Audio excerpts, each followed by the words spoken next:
serving up a warm dish of the Triad's culinary fare, here's your weekly helping of food, news, and views. This is The Man Who Ate the Town.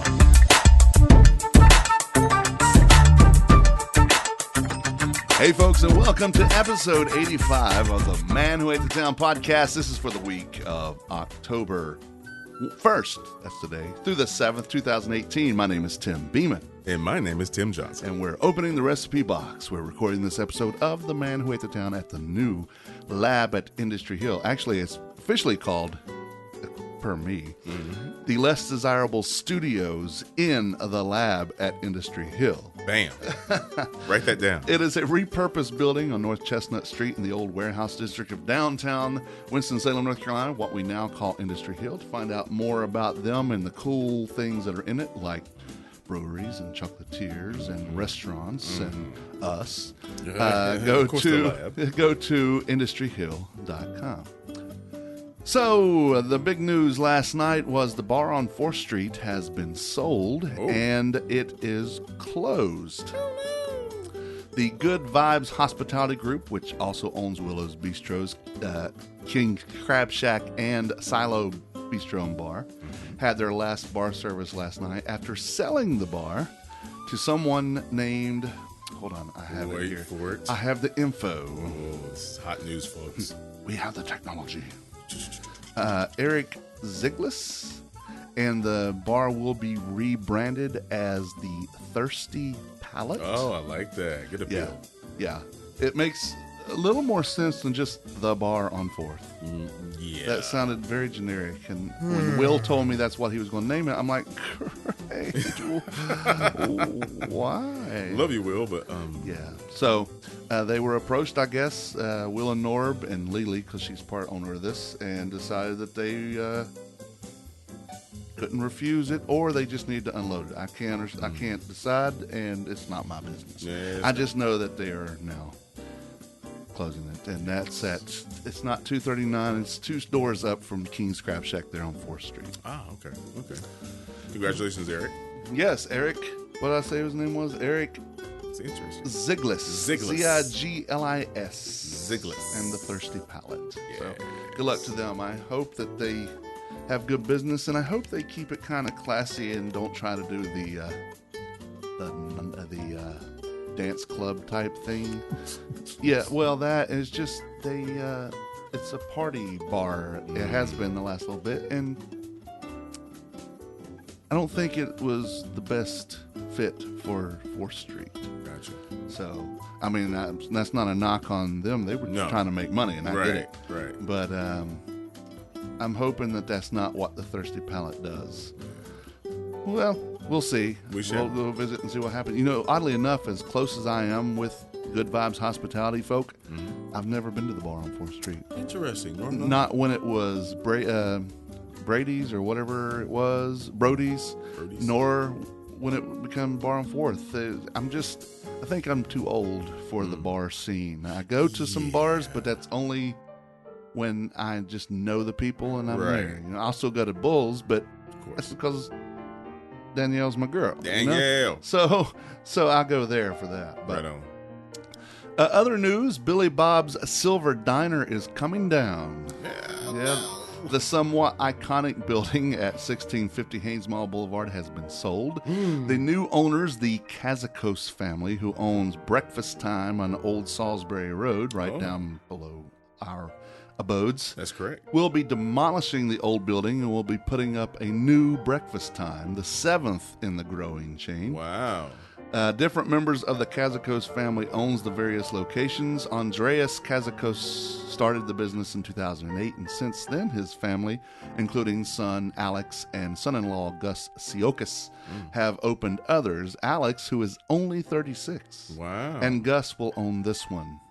Go ahead. According to the Winston Journal, Alex Casamigo said that demolition of Billy Bob's building should begin in the next week or two.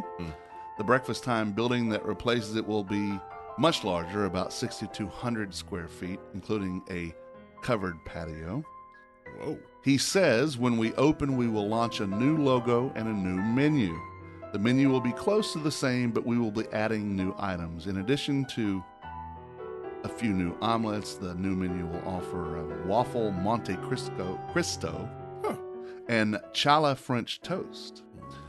Kazakos also said that the new menu will advertise his use of cage-free organic eggs. Yes. The new logo and menu will also be adopted by all the other Breakfast Time restaurants. So this will be, the new standard. Indeed. He says he wants to open one downtown Winston and one in Kernersville soon. I really hope that he doesn't open one in downtown Winston. No. And it's nothing against the Kazakos family. It's nothing against Breakfast Time. Sure. It's just we have enough of that. Yes. They're Greek. Can't they come up with something else that's nice. like ethnic that will actually fit downtown? Because we are missing ethnic food. It doesn't have to be Greek. It could be anything. They know how to do restaurants, obviously. So expand it a little. I mean, can they do a Mediterranean themed type of without it being Greek? Well, possibly, but I do believe this is something else we're going to talk about here, is that what was going to be the Waldo's Wings downtown where Skippy's hot dogs were, for whatever reason, I haven't talked to them, but for whatever reason, that's not working out. So it's not going to be a Waldo's Wings, but they still own it, and it's going to be basically just like Mama Zoe Michael's restaurant, because they own that too. Wow. And they also own Chin Chin Burger Bar. Holy cow. Yeah. So they, my thinking when I was talking to someone about this earlier today, my thinking is the output that an actual wing restaurant would need to put out. And the space for fryers in that location, even with the addition, would be challenging. Indeed. Granted, it may not do the wing business that one of the outlying wing places like Waldo's out on Ronaldo or any of the East Coast wings or even Buffalo Wild Wings, Ronnie's. something like that. Or Ronnie's, yeah. I don't think that it would do the output downtown because it's really a niche market. Yeah, it is. So maybe that has something to do with it as well, and it's not worth getting the extra fryers in. I don't know that that's the reason. This is an assumption on my part, and it was the person I talked to, actually, it was they were open to that might be a possible idea. It's plausible. Yeah, it's very plausible indeed. So the only thing we know of right now is that they are talking about doing something that's kind of like Mama Zoe and Michael's. Okay. And it's according to what Zoe wants to do with it. So we'll keep you up and date whenever I find something out. I've got to send some emails anyway this week to ask some food questions. But back to the Breakfast Time thing. When I say that, it's nothing again against any of that. And if they came downtown, I would welcome them absolutely. And I do hope anywhere that they're opening something new because it is local based. I just don't want another breakfast place downtown. I just think there's too many other places. We have Mary's, we have Toast Street, we have Trey Street Diner if they're open for breakfast. I'm not sure, but I know there's Murphy's Lunch. Right. There's couple of the Catherine that's open for breakfast. Some of the bakeries, Camino. Yeah, absolutely. I just Twin City. If you want to be downtown, perfect. Absolutely. Just bring something else. Yeah, man. Bring something we don't already have 20 of. Add to the flavor. Tim, I'm supposing when you come downtown, you probably came Peters Creek Parkway. Correct. Where Hero House was, there's a sign on it that says Crazy Crab and Seafood. That's right. We'll be opening in that building once occupied by Hero House on Peters Creek Parkway. As of now, I have no information on that other than a huge banner over the front window. That's about it, folks. As I find out more, I'll report it. It looks like there's like a low country boil and crabs in the pictures on the banner. That's all I really know, but I'm going to try to do some investigating and see what I can find out in those emails that I was talking about. Indeed. Our lovely sponsor, the Humble Bee Shop, was featured this past week on Fox 8 WGHP, and she did a fantastic job. You could tell she was really comfortable. She's just she's awesome. She's busy, and she kicks butt at what she does. Damn right. For those listeners who haven't seen it, I posted the piece, forwarded it from WGHP on the Man Who Ate the Town's Facebook page today. So check that out. Check it out. We're proud of you, Britt. Last week, I did post the piece about Honky Tonk Smokehouse. It's up, and you can read that on the website, our blog, themanwhoatetown.com. The same place you can hear this if you don't subscribe, which you definitely should. You should, really. I want to touch on a couple of things about that article and about Honky Tonk Smokehouse. I don't get easily excited about turkey, hardly ever, even at Thanksgiving. I mean, that's not the highlight for me. Right. But the turkey that I had at the Honky Tonk Smokehouse was amazing, especially when you add the sauces that I described in the article. There was the brown sugar glaze. There was the honey chipotle glaze, the original. I tried a little bit of all of them on each one. And it was amazing. So, and another thing I want to say is the sides are not just accompaniment. They're full-on highlights, just like the meats are. Wow. And the owners, Sam and Susan Platt, are great hosts and even more fantastic folks. So read the post, let your mouth water, and go try this awesome stuff over in the, I think it's Summit Square Shopping Center on Jonestown Road. Okay. That may not be I believe it is, though, Summit Square. Yeah. We'll look it up. Did you have a favorite sauce? I really love the honey chipotle. I really love the brown sugar. That was really good. All the sweet ones are what I go for mostly.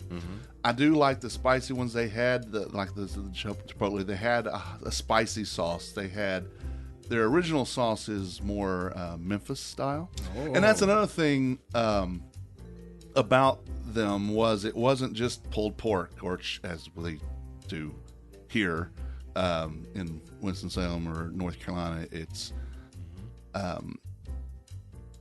just chopped. They don't advertise it to do chopped. They may do it, but it's not their thing. Their thing is pulled pork and other pork things. So it is not Summit Square. That's north. Anyway, where Trenone is on Jonestown. Yeah. And where the La Carreta is, it's actually beside the La Carreta and the little shopping center. Yeah. Okay. If you're going towards Country Club, it'd be on your right. Yes. Yes. Gotcha. Once you pass Oso Eats, Trenone is there, and then it's the In-Town Donuts are in there as well. So good donuts, man. They are. That's good stuff. They are. So go over there, check out the food. What I was going to say, that it's not just the chopped pork sandwiches here. They have brisket, Texas style.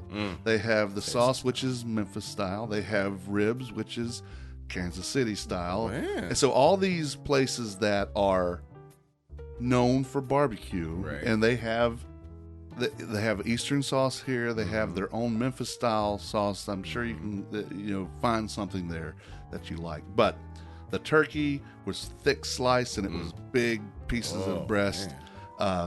Juicy. The pulled pork that they did do was, I put the original. What is that? I think I said, okay, Google.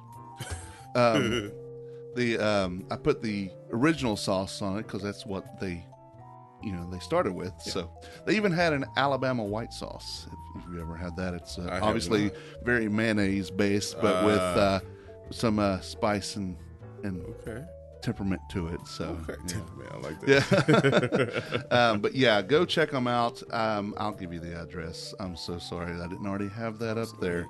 You're thinking about food, and your taste buds and your olfactory took over. So, that's right. My brain switched to num time. What are you thinking about? It is 145 Jonestown Road, and you can call them 336-794-2270. And on the web, they are honkytonksmokehouse.com. Yeah. Check them out on Instagram and on Facebook as well. Right on.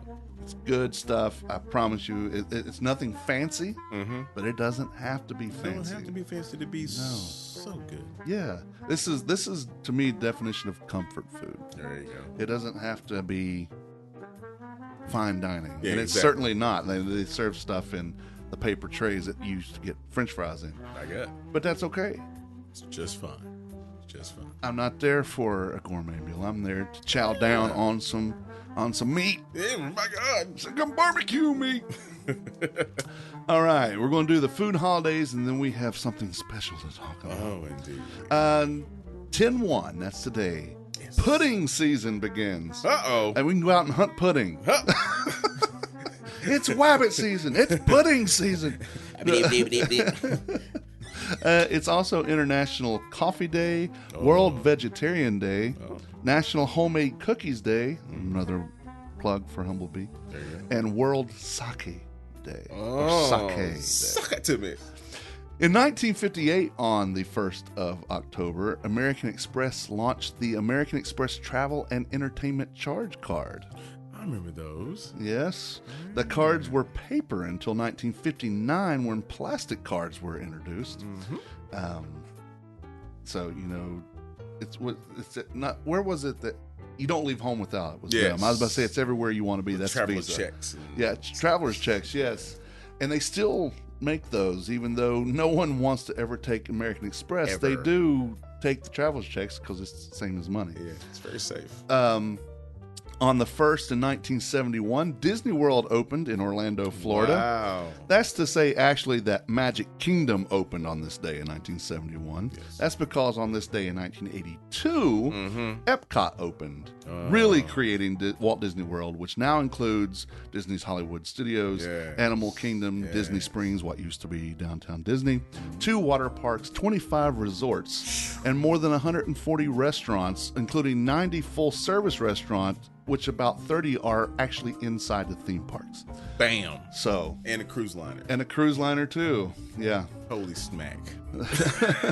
And they also have a couple of, like they have on Hilton Head, they actually have a resort. Not a park, but a resort that actually does Disney-themed stuff. They have the characters there and everything. So, hey. Yeah. If for whatever reason you don't want to go to Disney World, which is, I can't understand why anybody doesn't want to. Why wouldn't you? It's today's the anniversary. I'm sure they're throwing a shindig today. Hey, funny story. Amy and I, that was where we went to our honeymoon. Disney World? Yeah. That's where I got engaged. My God. Absolutely. The 2nd of October is World Day for Farmed Animals. Again, something that your wife can relate to. Bertha, Amy. Yeah, and the fair's going on, which you will not see me anywhere near, but that's okay. Heck to the no. Especially, I might sell a couple of counterfeit tickets or something, but I'm joking. I'm joking. I'm not going to do that. And it's also National Fried Scallops Day tomorrow. Whoa. On the 3rd of October, it's National Kale Day 2018. Oh, kale. It's National Pumpkin Seed Day, National Caramel Custard Day. Oh. Notice I didn't say caramel, because there's 2 A's. It's caramel. Caramel. On the 3rd in 1789, President George Washington signed a proclamation declaring Thursday, the 26th day of November, as the first National Thanksgiving Day under the Constitution. And then in 1863, on the 3rd of October, Abraham Lincoln declared that Thanksgiving Day would be an annual event celebrated on the last Thursday in November. And then in 1941, it was finally set to the 4th Thursday. Indeed. Because there could be 5. So it's always the 4th Thursday, which is the Thursday after my birthday, generally. Yes. Normally my birthday. Yeah. Every 6 5 years. 7 Yeah, 5 years or something. Yeah, so the closest mine can come, like this year, will be on, my birthday will be, I believe, Wednesday? Is that what it is? No, it's the Tuesday. So it's the Tuesday before, which means my brother Reese, who we had a discussion about, his birthday is the 22nd. So his birthday, again, will be Thanksgiving. Peace and blessings, Reese. Yes. We won't get into that on the air, but yeah, he had a bit of a bit. He went through a major work accident incident this week, and I'm not a prayer, so I will send happy thoughts and positive vibes. But if you are a prayer, I'm sure that he would appreciate it because he is a prayer. Absolutely. So whatever you feel like you can send him, I'm sure he would appreciate it. The 4th of October is National Taco Day. Oh, here we go. Taco. That's what I'm talking about. And it's also, as opposed to what we're going to be talking about in a minute, it is Vodka Day. Ah. In 1902, on the 4th of October, Ray Kroc was born in Oak Park, Illinois. Know who Ray Kroc was? No. Ray Kroc sold blenders for milkshakes, and one of his customers was a restaurant in San Bernardino, California, owned by Maurice and Richard McDonald. Oh. Kroc set up a chain of drive-in restaurants based on their efficient assembly line production. He opened his first restaurant on April 15, 1955 in Des Plaines, Illinois. By 1961, he had 228 restaurants, and he bought out the McDonald brothers. When he died in 1984, there were over 7,500 McDonald's restaurants. As of the end of December 2017, there were 30,000 more. It was 37,241 McDonald's restaurants. In America? Worldwide. Worldwide. Yeah. Wow. Royale with cheese. Well, Royale with cheese. Wow. On the 5th of October is National Noodle Day. Noodle. In that date in 1893, cream of wheat was developed by wheat millers in Grand Forks, North Dakota. I actually am a fan of cream of wheat. I would rather have that than oatmeal. Oh, interesting. Although, when I tried to make it just like my mom did, you know, it comes in a box. Yeah.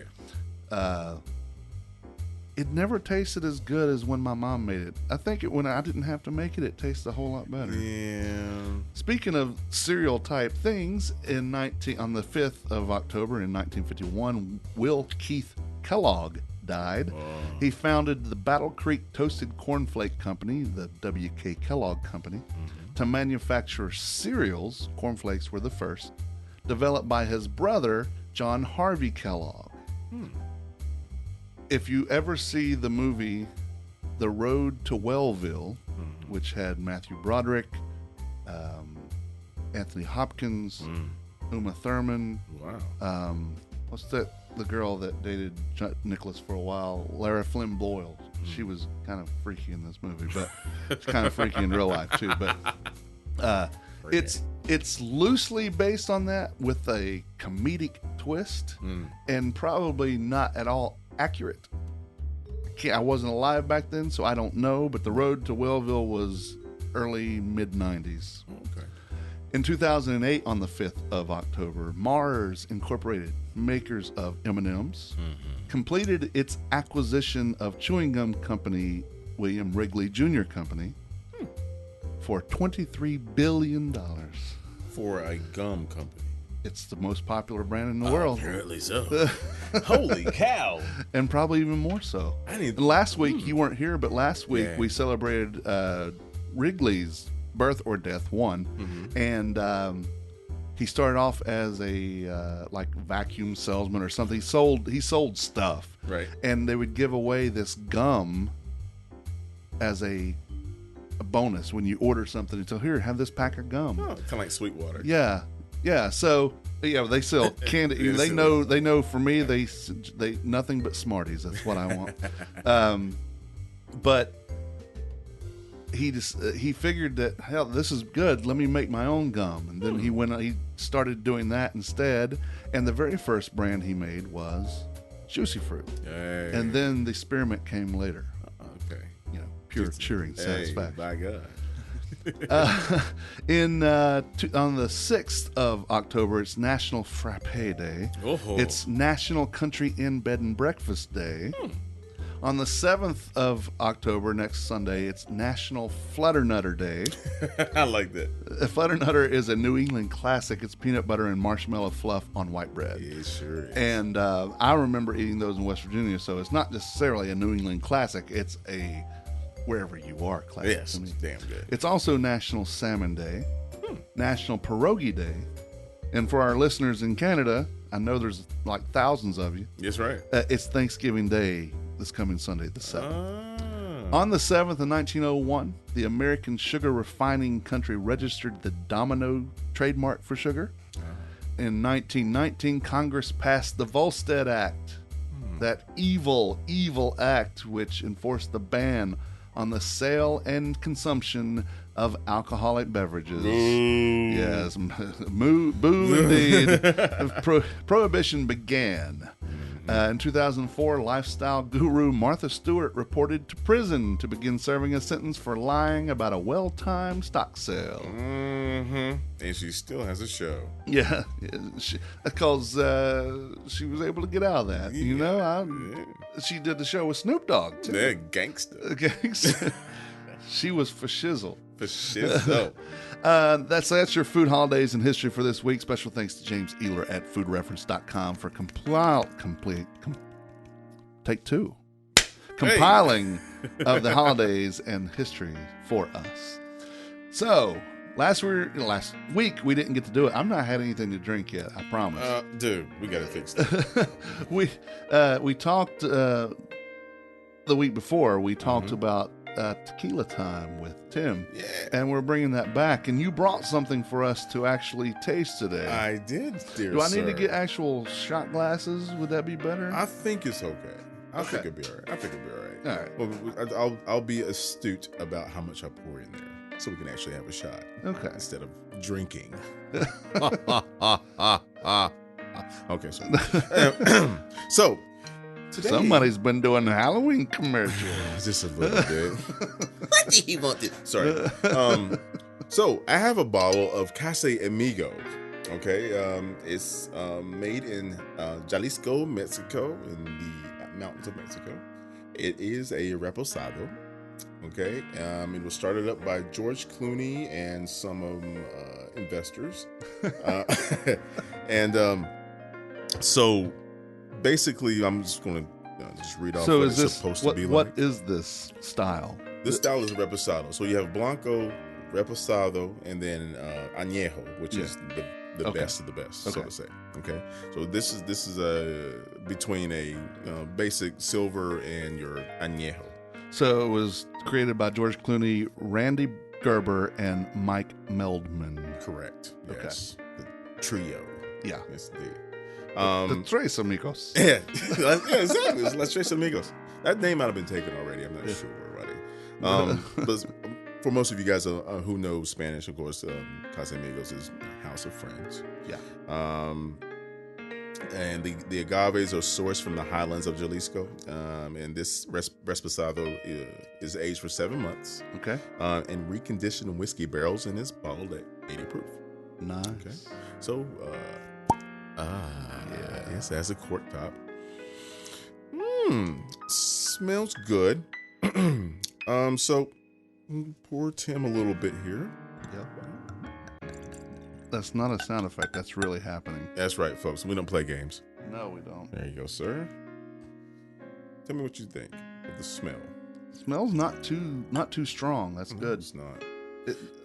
Cheap tequilas have that burn your nose kind of smell. Yes. This has a slight burn, but it's not offensive. Yeah, and that might be the way that the glass is shaped. It could be. Because it kind of funnels that smell to your nose. Yep.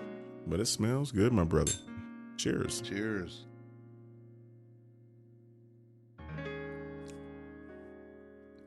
It's got a nice cigar flavor to it. Almost a tobacco-y. Yeah. Oak barrel kind of. Yeah, I love that. It's a long finish, but it's not a strong finish. It's a smooth, as it tapers off, becomes a little caramelly. Yeah. At the end there. Yeah, and that's beautiful. Yeah, and it heightens your nose just a little bit, but it quickly goes away. It's like, yeah. Yeah, it's got a nice, not offensive burn as it goes down. Exactly. It's more of a warming effect. Mm-hmm. It's like it's an old friend coming to hug you. Very well put. Indeed. Yeah, this is really, really good. Yeah, man. What does something like this go for in there? So I picked this up at just your basic local ABC store, of course. It was on the shelf for $49, which is pretty standard. Sometimes you get them on sale, be $39, something like that. But Casamigos is one of the more popular tequilas on the shelf right now. For one of the reasons what you expressed is it doesn't have that intense burn. Yeah. But it's very smooth. It has body to it. It's not boring at all. No. But it's not overpowering. It's definitely not your basic, Jose Cuervo or nothing like that, right? It's one of Amy and I's favorite tequilas to shoot. So yeah, it's awesome tequila. Well, it's kind of a mix of tequila and a cigar scotch. The scotches that have the tobacco overtones, and it's still salty like tequilas, the blue agave stuff. But it finishes, to me, it really does finish tobacco-y. Yes. And earthy. Yes. I guess it's from the barrels and Yeah, because tequila sometimes, especially the kind that people are just throwing back with salt and lemons or lime slices. Tequila. It's a whole lot different ball game. It's not meant to enjoy. It's meant to get you screwed up. Exactly. And quick. Very quickly. Yeah, Yes. Yeah, that's the kind that makes your clothes fall off. Yes. This is the kind that makes you just want to maybe take a piece or two. Would you say that felt like it was 80 proof? No. Yeah. No. I mean, again, there was no burn as you're drinking it in your mouth, because sometimes tequila has that salty. Exactly. But this was more like a. My palate says, "Hi." Exactly. Or as Joey from Friends would say, "How you doing?" How you doing? But yeah, that's really, really good stuff, man. And you can find that in any ABC store. Any ABC store, absolutely. Can you order it online? You can. In fact, I was going to bring Tim some other type of a sipping tequila today, which will be here next time. Okay. And this was on there. And there's another one they have called Mezcal, also from Casamigos, which is their Añejo Especialidad.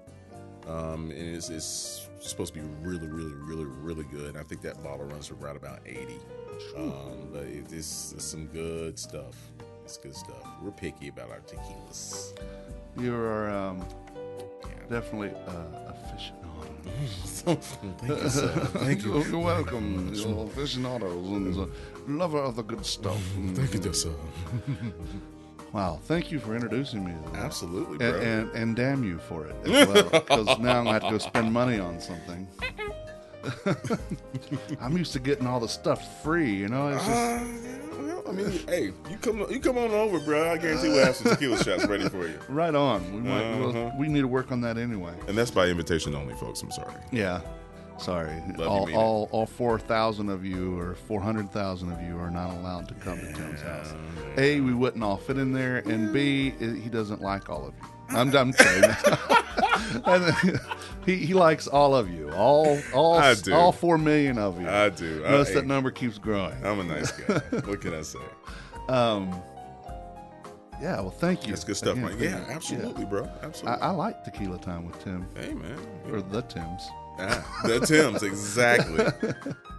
The Man Who Ate the Town podcast is part of the Less Desirables podcast network. Along with this podcast, you can listen to the Less Desirables, the Beer Dads, Fan Interference, and Apartment 5B, irrational conversations with the cool breezes of any town, USA. That's right. You You can find all of these podcasts and their latest episodes on our network website and directory, tldpodnetwork.com.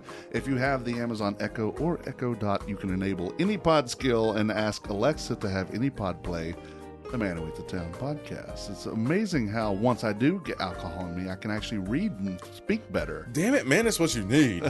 And next time, I'm going to give me a shot of something. So, well, we greatly appreciate it if you visit our sponsors like Delicio's Italian Restaurant at 301 Brookstown Avenue. Italian food like you're sitting in Naples. And I'll be honest, I've not been to see my buddy Tony in a while. Tony. I might have to run by there tomorrow Indeed. and go say, what's up, and sing to him. Because he Paparazzi. because he likes when I sing to him. And he comes over and just rubs my belly like I'm going to give him good luck. I'm sorry, that caught me up. But that's okay. Maybe I do bring him good luck. You never know. You never know. But, this is more than just spaghetti and lasagna. But I guarantee if you go there and have spaghetti and lasagna, I was talking to a friend of mine, Ryan. Oh, yeah, Ryan. What's up, Ryan? Who said, I had the lasagna there. It's the best damn lasagna I've ever had. Now, coming from Ryan, that's because he's worked in a lot of fine dining restaurants. He works at Willow's even. Hello. So, what's up, Travis? Yeah, what's up? And I guarantee it will be better than anyone else's spaghetti and lasagna. I guarantee it. Yeah. It's rich cream sauces, bright and flavorful red sauces, wine sauces, vodka sauces, seafood, meat, vegetarian. It's all right there. Many styles of pasta to choose from, and daily specials are open 11 a.m. to 9 p.m. Monday through Thursday, and 11 a.m. to 10 p.m. Friday and Saturday. Check them out on Instagram and on Facebook. Before I go any further, I do want to talk about something else that I forgot to write down. This past Thursday, my son, Trey, and I went to Harmony, which is truly BFE. But we went to a lovely outing called... I have the stuff. Harmony? Yeah, it's not Harmony thing. I've got pictures. Hold on. Where's Harmony? Harmony is between Elkin and Statesville. Holy cow. Yeah. Right off of 77? Yes. It's closer to 421 than it is to 40, so GPS took us up the hill. Yikes. So it was called Urban Soul on the Farm. Oh. And it is done through the soul food sessions of uplifting minorities through this. There were many African American chefs, and the reason that they do what they do, this is for the Carolina Farm Trust as well. But the reason they do what they do is, and I didn't realize this, if you take all of America, only about 13% of chefs are African American. I can believe it. And that's a travesty. It is. And also, people have a hard time with the term soul food because they think they're just going to get chitlins and all kinds of stupid shit like that. And that's not what soul food is. And chitlins isn't soul food. Chitlins is that's from a poorer culture, and some people just decided to keep it going. Some people enjoy that. I don't understand how, but they just do. It's an attachment to slavery. It they is. give the slaves the scraps from the primary food that was given to the house, and they kicked ass with it. Still, they had to, bro. So they had, and our friend Travis. That's what made me think of it. Was up there, and my son and I went. Nice. I have to say, of all the people there was like 60, 70 people. There were like 4 black people. Wow. Not counting the chefs. Sure.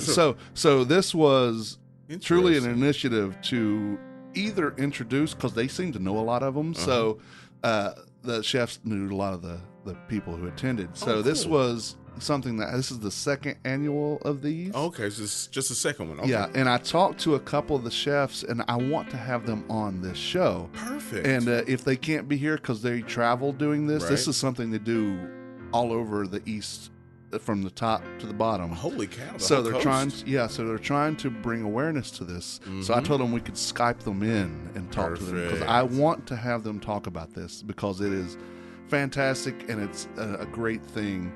And it's not that far. How long did it take you to get there? About 40 minutes? About 40 minutes, yeah. It's not that bad. Yeah. But this was just where they did it. They can do it anywhere. They want to do an event in Winston. So, of course, I want to be part of bringing that here. Travis is part of that. And Travis says, he's one of them. Yeah. And Terrell, which is his one of his sous. Right. Sous He was chefs. sous chefs. Yeah, I was standing there next to him. I said, "So you're black by association, right?" And Terrell thought that was hilarious because I mean Travis is as country as you get. Hey, he's a but cool he, dude, but, man. but Yeah. he is totally down with the soul food. So Hey. it is fantastic, and he does it well himself. My so God, he does. what they had, I'm going to talk about this. I took pictures, but I've not posted anything. So this is off the cuff here. The smoked meats, they had chicken quarters. That was all. This was in huge giant smokers. Beef brisket, pork ham and loin, and lamb meatballs. Travis and Terrell made the black eyed peas, which I had never had before. I've never had black eyed. I'm not from the South. Sorry, I keep forgetting. I'm looking at them folks like, what? Even though West Virginia, a lot of people consider that Southern. We did more Northern traditions. We were the sauerkraut and brats and stuff for New Year's, not black eyed peas. And they also did collards. So the sides were collard and smoked turkey, dino kale salad with sorghum vinaigrette from Terrell, Chef Terrell, black-eyed peas with salted ham, smoked baked beans, pork hash, all from Chef Travis. Wow. Warm sweet potato salad with peanut dressing from Chef Greg Collier. Holy cow, that's an really eggplant good. gratin, which I'm not a huge fan of eggplant, but this was fantastic from Chef Jamie Barnes. Fried whiting with slaw from Forsyth Seafood. Really? Here in town. Chef Ashley Hardesty, she said she wanted to come on the show as well. Come on, Ash. She and her mother and her father started this thing. They're over on Martin Luther King, but they also have one somewhere else here too. Nice. But maybe one of these times we'll ride out there and we'll try some stuff and we'll do an interview or something with her. Perfect. If she can't get away. If she can come here. Absolutely. And then there was this shrimp pasta salad by Chef Greg Williams, and it was purple. So I didn't get a chance to ask him about it. I'm thinking that they probably used like purple cabbage and took the juice from that because, you know, That's if you smart. use purple cabbage, and that juice turns everything purple. Everything. But then they had a bread pudding made by Chef Mac Parker, and then pumpkin chai roulade, which was fantastic by Chef Jamie Turner. These mix. folks were fantastic. And then they had cocktails from a Dover Vineyard and beer from Fourth Creek Brewery.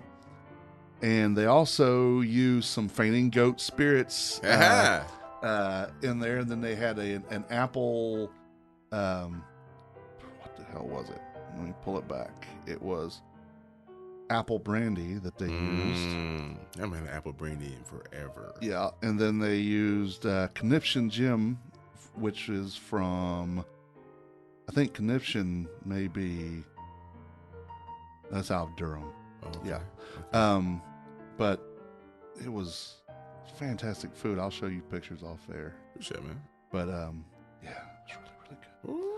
But I wanted to make mention of that because I haven't written a post for it. I've not talked to anybody about it long enough to be knowledgeable other than what we had, and I want it to be informative. So it may be something that I never actually do a post for, but I do plan on Instagramming these along with the stuff from the Honky Tonk Smokehouse as well. Oh, yeah, Honky Tonk. Yes. Man, you got me hungry for some barbecue. Right? Yeah, I haven't eaten either. So, our other sponsors, we have Washington Perk and Provision Company. The Perk is located at 301 West 4th Street here in downtown Winston-Salem. The Perk just announced that they now carry Lundberg rice cakes, if you're into that. But it's obviously a big deal because they did a whole Instagram post about it. Wow, so if you're into Lundberg rice cakes or just rice cakes and you want a better rice cake, then go to Washington Perk and Provision and get yours. There you go. And while you're there, have some Wolfie's custard. It's still warm enough for custard, and you know what? They make custard all year round. It's not just when it's warm. That's right. They have Larry's Beans Coffee. They have eggs, milk, and cheese. They have condiments, bread, beer and wine. What you need. The Perk have them all. Has them all. Washington Perk, better than a convenience store. Not quite a grocery store. Again, they're located 301 West 4th Street, downtown Winston-Salem. Facebook, Washington Perk. On Instagram, it's WashingtonPerk_DTWS. They changed it. It used to be WSNC. Now it's DTWS because Downtown. there are 2 locations, but they only own the one downtown now. They sold the other one. Gotcha. And then there's the Humblebee Shop located at 1003 Brookstown Avenue in the west end of downtown. Visit for cookies, cakes, pies, and other dessert goodies made just for you. Everything is carefully crafted and made 100% from scratch. The Humblebee Shop wants to challenge your perception of scratch made and leave you with an experience you couldn't possibly forget. And you want to see someone react to it. Watch that Fox 8 thing, because the reporter was freaking out over this. So, and it's not just, they have muffins that are jalapeno cheddar. Ooh, and they boy. cover it with a honey Texas Pete glaze. And it's not too spicy, but it's spicy and sweet together. It's fantastic on top of the muffin. Oh my gosh. Oh yeah. I saw that Cheerwine was a donut. I think. Yeah, she's doing it. And I asked her via private message on Saturday, right before I was too drunk to know any better. I said, I saw those drinks. yeah, I did too. They weren't there very long, I'll be honest with you. But how the man who ate the town and Stephanie who ate the town got some of those. She says, you let me know and I'll make extras for you. I'm like, yes, I'll make sure I'll get you some too. I appreciate it, man. All right, well, you find them on Facebook and humblebeeshop.co. That's SHOPPE.co. And definitely follow them on Instagram, because that's where the magic happens. That's where the magic happens. All right, keep an eye on the blog and this podcast that went long. Then that's okay, because we had good stuff to talk about. To find out more about the food news and happenings around town, if you have food news or questions, send us an email, Tim@themanwhoatetown.com or Kelly@themanwhoatetown.com. I need to contact her, see how she's doing. And TJ@themanwhoatetown.com. And we need to set that up. I can go and look and see what your email is, but... Or JohnsonTim@TimmyVO.com. There you go. JohnsonTim@TimmyVO.com. On Twitter, we are on Twitter, we are Man Who ate the Town. On Instagram, we are Man Who Ate the Town. Like us on Facebook. My name is Tim. And my name is Tim. And we are closing the recipe box. Until next time, thank you for reading. Thank you for listening. Bon appetit. The views and opinions stated by me or any of my guests are solely those of ours and do not necessarily reflect the opinions of our hosting companies, distributors, enemies, friends, or relatives. This podcast is copyrighted and cannot be reproduced or distributed without express written consent of the man who ate the town, that's me, and Such Limited Inc. However, if you ask nicely, we'll probably let you.